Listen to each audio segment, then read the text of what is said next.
तुम्ही पुण्याला जर कधी समाज कल्याणच्या ऑफिसला आलात तर माझ्या दरवाजावरती मी जाणून बुजून एक पाटी लिहिलेली आहे. ती पाटी मी लिहिली त्याच्या मागचं एक कारण आहे. मी कोल्हापूरला कार्यरत होतो. एक आजोबा माझ्या ऑफिसमध्ये एंट्री मारण्यासाठी प्रयत्नशील होते आणि माझ्या केबिन मध्ये एंट्री मारण्याच्या आधी बाबांनी त्यांच्या पायातली चप्पल काढली. त्यांनी त्यांच्या पायातली चप्पल काढली आणि मला माझ्या काळजात धस्स झाल्याची फिलिंग आली.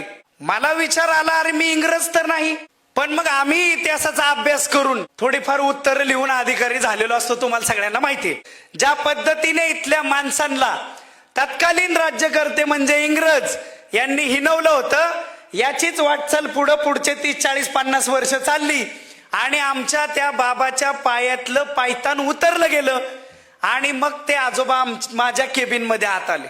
मी त्यांना विचारलं, असं का झालं बाबा, तुम्ही ती चप्पल का काढली? ते मला म्हणले, अहो तुम्ही साहेब आहे. अहो म्हणलं, पण मी साहेब आहे पण तुमचंच आहे ना, मी इंग्रज तर नाहीये. मी स्पष्ट बोललो त्यांना.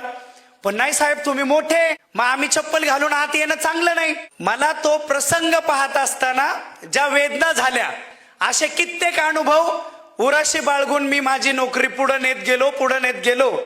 मी कोल्हापूरला असताना आणि इव्हन पुण्यातही जाणून बुजून माझ्या दरवाजाच्या फ्रंटवर एक पाटी लावली आणि त्या पाटीवर जे लिहिलेलं आहे ते वक्तव्य मी तुमच्या पुढे करतो.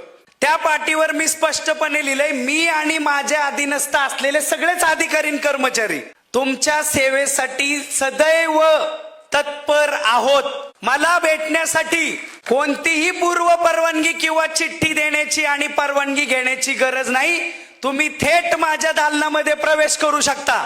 आम्ही तुम्हाला मदत करण्यासाठी बांधील आहोत.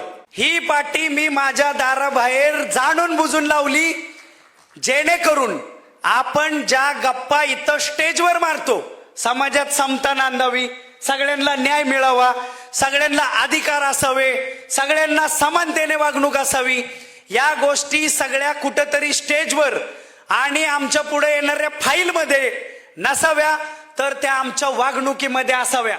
त्यामुळं जेव्हा केव्हा समाजाची जडणघडण होईल, आपल्याला महामानवांनी दिलेले विचार पुढच्या पिढ्यांमध्ये पेरण्याचं काम करायचंय.